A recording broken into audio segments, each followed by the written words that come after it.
Hey guys, today's video is a mini tea of things happening on the internet. My voice is gone. Don't know what happened, gonna be honest with you guys, but here we are. But the show must go on, tea must still be spilled. Don't know why I'm singing. My social media will be in the description along with my beauty channel, anything else you might need to find. So today's video is very kindly sponsored by Raycon, who have been sponsoring my channel for a few months now, if not a year. And you can go to buyraycon.com/Angelika Oles to get 15% off your new favourite earbuds. So these are my everyday earbuds, which I use basically daily now that I go on walks and do all the healthy stuff that I want to be doing. I listen to audiobooks, I listen to podcasts, I listen to music. It just helps me when I'm literally on my own doing chores or, like I said, walking my puppy. Because that can get pretty lonely and boring sometimes. I like to just put this on and power walk. The company was co-founded by Ray J. It offers a wide variety of colours and styles. They have a 45-day free return policy. These offer you 6 hours of playtime, seamless Bluetooth pairing, more bass, a more compact design, and a noise isolating fit due to the little rubber bands that are on the earbuds that you can adjust to your ear size and ear shape. Like I said, I've been using these when I'm doing chores or just walking my puppy, just to make sure that I'm doing something fun. And I listen to podcasts, music, audiobooks, anything like that, and these have been so useful, and I'm hoping to use them more once we start traveling. Hopefully, you know, I can take these anywhere with me. They're super small, still slot into any pocket without wasting too much space, and I love that. So like I said, you guys can go on buyraycon.com/Angelika Oles to get 15% off your new favourite earbuds. So let's get back into the video. The first story of today is Jack's Films. I used to watch Jack's Films all the time. He was one of the first like OG YouTubers that I really loved. I recently found out that he did a Jack Asks video that he does for his series, and he did it with his wife. This is a fun time to bring people into your, you know, YouTube making scheme. YouTube making scheme, because that's what it is. But what happens is that, you know, you've learned how to deal with hate, but your family and friends haven't. And that's exactly what happened here. So Jack posted this Jack Asks episode, and he took it down, and people were like, oh, why did you take it down? And he said he took it down because people were calling his wife fat. And he took it down because she was really upset about it, and she was crying about it. And I just think that's really gross. I don't know who gave people the nerve, you know, the confidence, the bravery to start commenting on other people's looks and other people's body sizes and shapes. I think it's really disgusting, and I quite frankly think it's disgusting because it's like, she didn't ask for this. She, like, you know, she's a supportive wife taking part in his content, and it's just like, she came on and she was fat shaming for who knows what reason, you know. I just think it's so gross to do that to someone. I just think it's gross. Anyway, that was a sad beginning to the video. Tana Mongeau. I've been noticing a trend with Tana. First of all, let me just preface this with this. Whenever she has beef with someone, right, she'll bring out like all the ammunition, call them all sorts of awful things, right, say that they're an awful human being for very valid reasons, and then just become friends with them 3 years later when it like suits her. So she did that with Breyce Hall.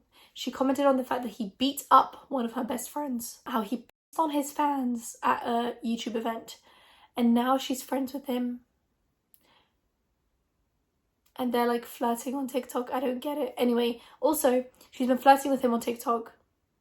We know this. But also she claims to have a boyfriend. Then she tweeted that they broke up. And then they tweeted a picture of them in bed. I'm really confused about this relationship situation they've got going on. But also her weirdly flirty videos with Breyce Hall also just don't give me great hope for this relationship. None of my business, but I wish them luck and love. But yeah, it's just really strange how she'll like really go hard at people, you know, bring out all the ammunition and then just be like, lol, we're friends now. Then we have Corinna Kopf, who tweeted out this really like ignorant post about not wanting to get vaccinated, or at least being like skeptical of the vaccine, which, like, look, inner monologue happens. Everyone is a skeptic of everything, but at the end of the day, get the vaccination, right? Even if you're like on the verge, even if you're being skeptical, like, just do it for the better of everyone. I'm sick and tired of having to stay at home. I want to go out into public. You know, I want to see people. I want to experience life again. Can we all get vaccinated, please? Cases are spiking up in the UK again. I don't want to deal with this anymore. We're halfway through 2021. I don't know what real life feels like anymore, okay? Can we just get vaccinated, please? So anyway, she was being skeptical on Twitter. It's a vaccination, like any other vaccination. Stop being an anti-vaxxer. And she was like, I'm not an anti-vaxxer. I've had all of my other vaccinations except for the flu shot. And then people are like, why don't you have your flu shot? I know some places don't really do flu shots unless you're like immunocompromised.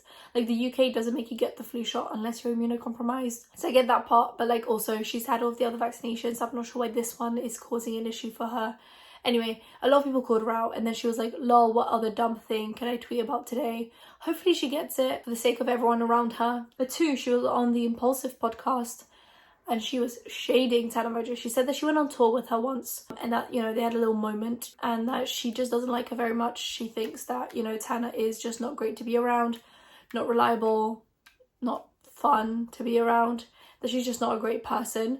And that she'd be willing to box her at one of those, you know, YouTube-y boxing events. Then we have the Ace family, and this one's actually really interesting. So they recently bought a house, and if it wasn't like enough to buy a house in LA, in like a really expensive area, they bought 2 mansions and joined them into one mega mansion that is now worth like 15 million. The house was listed as pre-foreclosure, which means like they're not paying bills in time. Then the foreclosure thing disappeared and it was just a sale, and then the foreclosure thing appeared again. So it's kind of difficult to figure out, but there are a lot of documents being released on the internet basically saying like foreclosure, that they didn't pay taxes on the property, like property taxes in America. We don't have those here, and just a few other things they didn't pay, mortgage repayments. Austin posted on his Snapchat story being like, this is all cap. If we were moving, we'd tell you guys, but like, you're not moving, you're being evicted. Moving, evicted, 2 different things. Moving's your own damn choice. If you're being evicted, you're being evicted, bro. Like, there's no other way about this, okay? Yeah, anyway, there's these documents being released. I feel like then a bunch of other stories came out. Like, apparently for the fight, he rented out exotic cars and then didn't pay for them. But then one of the employees of that company then posted another Instagram story being like, lol, he promised us exposure. Don't worry, guys, he didn't scam us. Like, did he scam you or did he not scam you? I want to know. Anyway, so apparently their house is under foreclosure. That's not confirmed. He's saying it's cap and everyone else is saying it's true. The documents are saying it's true and Zillow is saying it's true. So I don't know who to believe at this point. But also Catherine McBroom's skincare company, yeah, she's being sued because apparently she's trying to like steal the company from the people helping her with the company, like any business partners, etc. Apparently she's trying to scam them. The scammers strike again. Also, this whole social glove situation hasn't been resolved yet, and no updates whatsoever.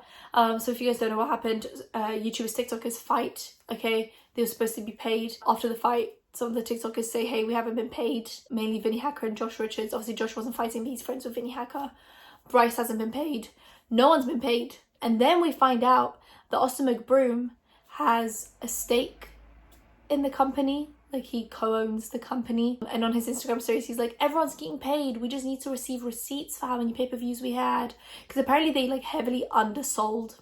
So they were supposed to do about like 500,000 pay-per-views. Apparently they did 100,000, 130,000, which that is not enough to pay the kind of salaries they said they were going to be paying. Okay, so then Austin McBroom's like, cap. Basically apparently he's saying that people are lying on them, saying that they only did 100,000 pay-per-views. I mean, I don't know.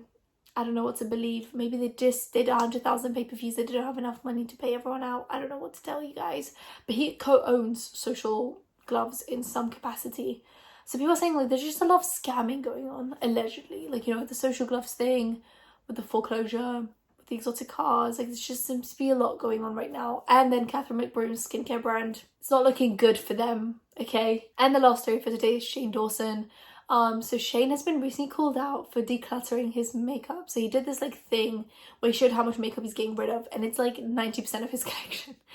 Look, we all get rid of makeup sometimes. It's like a very popular video to do on beauty channels. Like, beauty gurus do declutter videos all the time where they get rid of like a bunch of makeup, but they'll usually keep at least half of their makeup, and they usually have a lot of makeup, so even if they get rid of half, they still have like a Sephora in their house. But he seems to be getting rid of a lot of makeup. Okay, when I say a lot, I mean a lot. But also, his Shane Glosson channel, it was supposed to have makeup videos on there, and there are just no makeup videos to be found. Okay, where are the makeup videos? Because we got conspiracy videos on that channel. We didn't get makeup videos, and it's called Shane Glosson for a reason. It was supposed to be a makeup channel. Not a single makeup tutorial being posted. And then he's just getting rid of all the makeup he owns. Look, if this isn't a huge sign that this whole like Shane Dawson conspiracy palette was just a cash grab, then I don't know what is. Okay, he said he was into makeup, he released makeup, he made millions off said makeup, and then he got rid of the makeup and he doesn't want to do makeup anymore. I just think if he liked makeup, he would have actually been playing with it, but I don't really see him playing with it, and now he's getting rid of a lot of it. I just think this is like all a big cash grab, and everyone's realizing, and everyone's like, oh, we got caught in the middle of a cash grab. He's also quite clearly coming back to the internet. Like, if we think about it, Frenemies ended and then David Dobrik came back, Tati came back, Jeffree Star came back, and I just feel like the last person left is Shane Dawson, and he's definitely coming back, except definitely not with makeup content. If that's what you were looking for from Shane Dawson, you're not getting makeup content. I have a feeling, like a little inkling, that he hasn't touched his makeup palette since he sold it. Like, just a little feeling in my bones. Shane Glosson channel, not a single gloss to be seen. I'm just, you know, let me just pretend I like something and sell it to people. What can I pretend to like? I don't know. So people are pretty upset about the whole declutter situation, because they're like, you sold us a dream, a fantasy that you were into makeup, and now you're just like, lol, I don't want it anymore. And this came after, like, obviously during the Breaking My Silence saga, he posted this like big post that he's leaving the beauty community, as if he was ever a part of it. Like I said, Shane Glosson channel, not a single gloss to be seen, and you're leaving the beauty community. You have to enter it before you leave it. And now he's just getting rid of makeup. He's like, I'm fully gone. Bye guys. So that's it for today's video. If you guys enjoyed it, give it a thumbs up, comment down below, anything you want to comment down below, and subscribe to post videos every time something happens. So hit that bell, you notify when that's happening. Social media links and the links in the description. I'll see you in my next one. Bye guys.